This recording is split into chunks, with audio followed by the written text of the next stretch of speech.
Salut, j'espère que tu vas très bien. Bon, écoute, je suis bien désolée, je ne suis pas passée ces dernières semaines.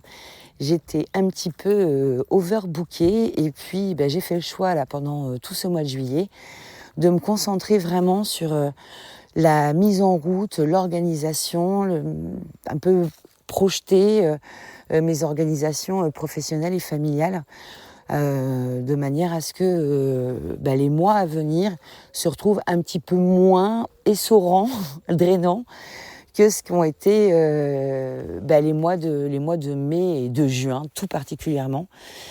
Donc je me suis organisée d'une manière différente de ce que je faisais d'habitude, mais ça m'a demandé du temps pour aller essayer de trouver la bonne formule. Bon alors je te le dis tout de suite, je ne suis pas sûre de l'avoir trouvé, mais par contre je pense que je me suis mis des bons checkpoints à certains endroits. Et je te propose de partager aussi la méthode que j'ai développée du coup pour faire ça. Tu peux me rejoindre sur mon site ou sur mon Instagram. Je t'en dirai plus si tu veux pouvoir bénéficier aussi de mes outils. Bon, je suis pas là pour te parler de la rentrée, on a encore un petit peu le temps, même si, tu vois, de mon côté, j'ai déjà préparé. Je suis là pour te parler de Mercure rétrograde en Lion. Et on va aborder cette rétrogradation de Mercure d'une manière un petit peu différente de ce qui se fait d'habitude. Traditionnellement, quand Mercure rétrograde, on est beaucoup en train de considérer cette rétrogradation comme un petit caillou dans la chaussure, à un moment où finalement les choses peuvent coincer, les signatures de contrats peuvent être reportées.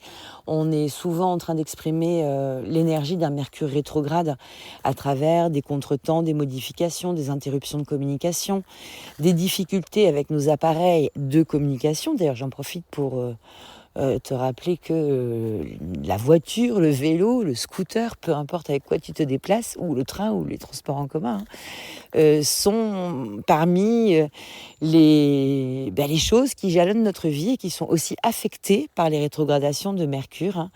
C'est un outil de communication physique pour rejoindre un point A à un point B. On emprunte des voies de communication et nos engins de déplacement, nos manières de nous déplacer sont aussi complètement concernés par les rétrogradations de Mercure. Alors, c'est vrai que la plupart du temps, on est en train de dire attention, Mercure rétrograde, ne nous engageons pas précipitamment, ce qui est tout à fait juste. Prenons le temps, ce ne sont pas les moments les plus idéaux pour aller communiquer sur des choses un peu importantes pour nous, pour aller lancer des projets. On parle souvent comme d'un petit point de patinage, en fait, dans ces moments-là. Mais en Lion, moi, je ne te cache pas qu'il y a une saveur quand même un petit peu particulière, qui en tout cas, moi, me plaît beaucoup, et je me propose de te le partager. Alors, tu le sais sans doute, la planète maîtresse du Lion, c'est le Soleil, ni plus ni moins. Et le Soleil, et le signe du Lion, en astrologie médicale, c'est la symbolique qui vient illustrer finalement notre cœur. Alors, Mercure rétrograde en Lion, moi je le vis vraiment comme une forme de silence du mental qui laisse émerger la parole du cœur. Et c'est sous cet angle-là que nous allons en parler, parce que je trouve qu'il y a ici quelque chose de superbe. Le cœur, c'est aussi ici, dans l'énergie du Lion, le cœur de l'enfant, les rêves de l'enfant, la joie de l'enfant, le jeu. Sur la roue zodiacale au repos, le signe du Lion habite la maison 5. Et la maison 5, c'est la maison traditionnellement illustrée comme étant la maison de la joie, des loisirs, des enfants, des projets et d'un espace créatif qui est complètement connecté à notre cœur. Alors Mercure qui rétrograde ici dans l'énergie du Lion, c'est quand même la possibilité sur un mental qui patine un petit peu, sur un contrôle intellectuel qui se ralentit, qui se fait moins précis. Et dans ce relâchement de contrôle, c'est la possibilité d'écouter quand même de façon beaucoup plus intense aussi son cœur. Et c'est autant de choses, on va dire, agréables que désagréables. Et tout ça va dépendre aussi de notre capacité à lâcher prise à travers cette rétrogradation et à travers ce moment. Alors la rétrogradation se poursuit jusqu'au 11 août, donc ça nous donne aussi l'occasion de voir tout ça gentiment, jour après jour, encore là, pendant quelques temps. Et c'est aussi l'occasion d'aller regarder finalement où sont nos enthousiasmes naturels, où sont aussi nos répulsions naturelles, et de voir que le cœur est ici peut-être plus valable que notre GPS intellectuel. Alors bon, dans l'absolu, il n'y en a pas un qui est valable plus que l'autre. L'idée quand même à chaque fois, c'est d'aller travailler en harmonie avec cette sphère mercurienne et cette sphère du cœur, c'est-à-dire de savoir mettre en fait le mental à son bon endroit, c'est-à-dire au service du cœur, au service de l'âme. Et c'est pas toujours le cas. D'autant plus que nous avons Pluton qui est entré dans le signe du Verseau, qui fait face au signe du Lion. Donc il y a une certaine pression à cet endroit-là, et souvent dans les zones de pression, dans ces moments un petit peu d'action plutonienne, ce qui a été le cas fortement lors de la dernière nouvelle lune, eh bien on a comme un réflexe de contrôle, et de contrôle souvent très serré des événements. Et là j'attire ton attention sur le fait que plus on va essayer de contrôler, plus on va être un petit peu sourd à ce qui se passe sur le plan de notre cœur. Alors qu'est-ce que ça peut nous révéler, ce Mercure rétrograde qui du coup laisse une place d'expression un peu plus grande dans l'énergie du Lion? Écoute, ça peut nous révéler des choses, des constats, pour nous dire qu'on n'est peut-être pas tout à fait bien à l'endroit où nous sommes, que nos critères d'épanouissement sont peut-être pas complètement remplis à l'endroit où nous sommes. Quand je dis l'endroit, je parle des situations, globalement. Situations, relations, enfin tu mettras ce qui peut te parler sous ces mots-là. Ça va nous montrer les angles un peu rugueux, parce que forcément, si le cœur fonctionne en avant, oui, on a aussi un plus grand risque de blessure. Ça vient aussi nous montrer finalement les endroits où nous rayonnons, où nous avons rayonné, et puis se poser la question si ce rayonnement-là est vraiment le rayonnement que nous voulons proposer au monde. Ça, c'est encore autre chose. Sur le petit groupe privé WhatsApp, là d'ailleurs, si tu veux le rejoindre, tu me fais un petit signe, je t'y intégrerai avec joie. J'ai parlé hier d'une brève interview que j'ai vue d'Enora Malagré, qui refait un petit peu une lecture de sa carrière, et qui est très jugeante vis-à-vis d'elle-même. Il y a beaucoup de regrets, et il y a beaucoup de choses un peu tristes dans son expression dans sa revue de carrière. Bon, c'est pas là le but. On n'est pas en train de s'assassiner soi-même avec des constats un peu durs. Il faut toujours recontextualiser, ça c'est quand même important. Et Nora Malagré expliquait qu'elle trouvait qu'elle avait finalement contribué à une forme de sexisme ambiant quand elle a commencé du coup la télé il y a une bonne vingtaine d'années, qu'elle s'était peut-être présentée d'une manière inadéquate. Donc elle portait ce jugement un peu raide sur l'image qu'elle avait pu présenter à ce moment-là, mais la contextualisation nous permet quand même de dire que oui, il y a 25 ans de ça, on n'avait pas eu des propositions de personnages qui se positionnent finalement différemment. Elle le dit mot pour mot, elle a cru que jouer la potiche, l'hystérique et la fille sexy, court-vêtue, c'était quelque chose de bon pour elle. Et 25 ans plus tard, elle regarde un petit peu ce qui se fait aujourd'hui, puis elle trouve que elle a été plutôt dans l'erreur à ce moment-là. Bon, sans aller jusque-là et surtout sans se flageller, quel que soit notre constat sur la manière dont nous avons pu rayonner, quelle est notre part solaire de nous que nous avons présentée, on peut quand même aussi faire un petit bémol quand le jugement est un peu acéré, en reprenant le contexte de notre évolution et de notre positionnement. Quand cette jeune femme s'exprime en ces termes-là, moi j'ai envie de lui dire, écoute, dans les années 2000, on était quand même sur quelque chose qui était de l'ordre de la surenchère en fait médiatique. Il y avait une forme d'escalade. On a eu des choses qui n'étaient pas que très très intéressantes sur les médias mainstream. Enfin, de toute façon, il n'y avait que des médias mainstream à cette époque quasiment. Mais on remet les choses en perspective et puis on arrondit aussi un peu les angles, ce qui ne nous empêche pas de nouer en ce moment des des vœux nouveaux par rapport à notre manière de rayonner dans le monde et de ce qu'on a envie aussi de porter et de diffuser. Alors avec le cœur en avant, comme ça, c'est quand même une grande idée de la générosité. C'est une idée d'un engagement assez pur. C'est l'idée d'accepter finalement que la force du cœur est toujours bien plus importante que la force du mental. Je répète souvent cet exemple-là, et je vais le redire aujourd'hui. Tu sais que médicalement parlant, quand il faut analyser un tracé du cœur, un tracé électrique du fonctionnement du cœur, et quand il faut analyser un tracé électrique de fonctionnement du cerveau, les techniques ont des degrés de sensibilité complètement différents. Un électrocardiogramme à faire, ça existe depuis vraiment pas mal de temps maintenant, plus de 80 ans il me semble, en tout cas 70 sûrs. C'est assez simple en termes de réalisation technique. Pourquoi ? Parce que le mouvement électrique du cœur, il est fort, il est bien frappé, on ne peut pas le louper, en fait. Alors que le fonctionnement électrique du cerveau est beaucoup plus fin, beaucoup plus subtil. Les personnels qui réalisent ce genre d'examen doivent suivre des formations très précises pour savoir vraiment comment correctement positionner les électrodes et les capteurs qui vont permettre d'avoir un enregistrement qualitatif.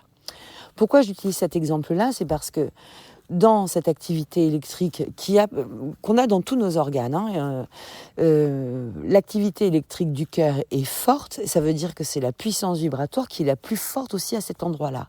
Le mental, rappelons-le, est au service du cœur.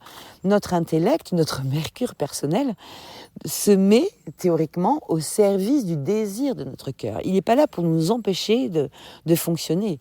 Il n'est pas là pour nous faire lever des peurs. Il est là pour, de manière très pragmatique et lucide, nous permettre d'avancer en toute sécurité sur le chemin qui va de nous jusqu'à l'objet de notre désir. Objet de notre désir sur le plan psychologique. L'objet de notre désir, l'objet de notre rayonnement solaire. Donc, qu'est-ce que je veux rayonner de moi ? À mon sens, quelle est la plus juste posture de mon soleil dans le monde ? Où est-ce que je suis en épanouissement de moi ? Où est-ce que je suis en train de faire preuve de ma générosité personnelle et intérieure ? Qu'est-ce qui me nourrit et qu'est-ce que je nourris en étant dans l'expression de mon soleil personnel ?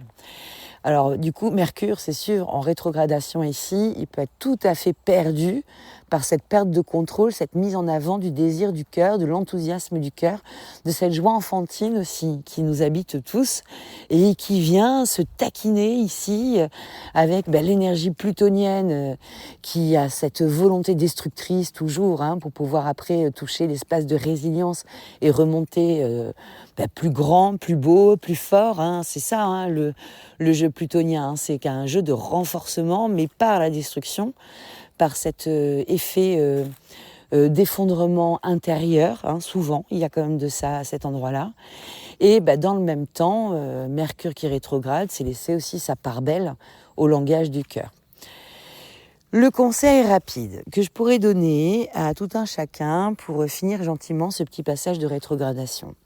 Toujours un petit peu d'écriture introspective, même si je conçois qu'évidemment, en période de Mercure rétro, trouver les mots, c'est plus compliqué. Trouver la bonne posture, c'est aussi un petit peu plus compliqué. Mais l'écriture introspective, tournée vers finalement nos souhaits profonds, nos vibrations de l'âme, notre soleil intérieur et ce qu'il réclame en fait comme contexte pour s'épanouir, pour briller, rise and shine, pour celles qui ont participé au programme du printemps dernier. C'est quoi alors ? On va faire des ratures sur nos écritures introspectives. On va faire une marche en avant, une marche en arrière. De temps en temps, on va penser qu'on tient le truc et puis finalement, non. Acceptons le lâcher-prise et surtout acceptons de plonger dans l'expérience et d'aller tester des espaces de joie. Osons nous frotter à des choses qu'on n'a peut-être pas tout à fait l'habitude de faire, de jouer, de se recontacter avec une énergie de jeu. Bon, hier, j'ai acheté un petit jeu de fléchettes et on s'est mis aux fléchettes avec les enfants. C'était une manière hyper sympa de clôturer une journée. Et puis des journées qui, ces derniers temps, ont été un petit peu tourmentées. Ça nous a fait un bien fou que de pouvoir jouer comme ça un petit peu ensemble. le partage avec les animaux aussi, où là on est sur un langage télépathique du cœur, hein, clairement.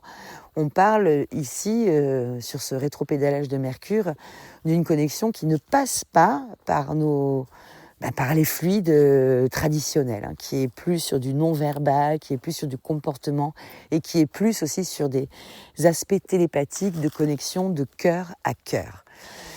Alors voilà le point de regard que je voulais te proposer autour de cette rétrogradation de Mercure. Alors effectivement, hein, nos petits appareils peuvent tomber en panne, il n'y a pas de problème ici. Mais regardons ça avec finalement une autre dimension, une autre énergie, une autre atmosphère.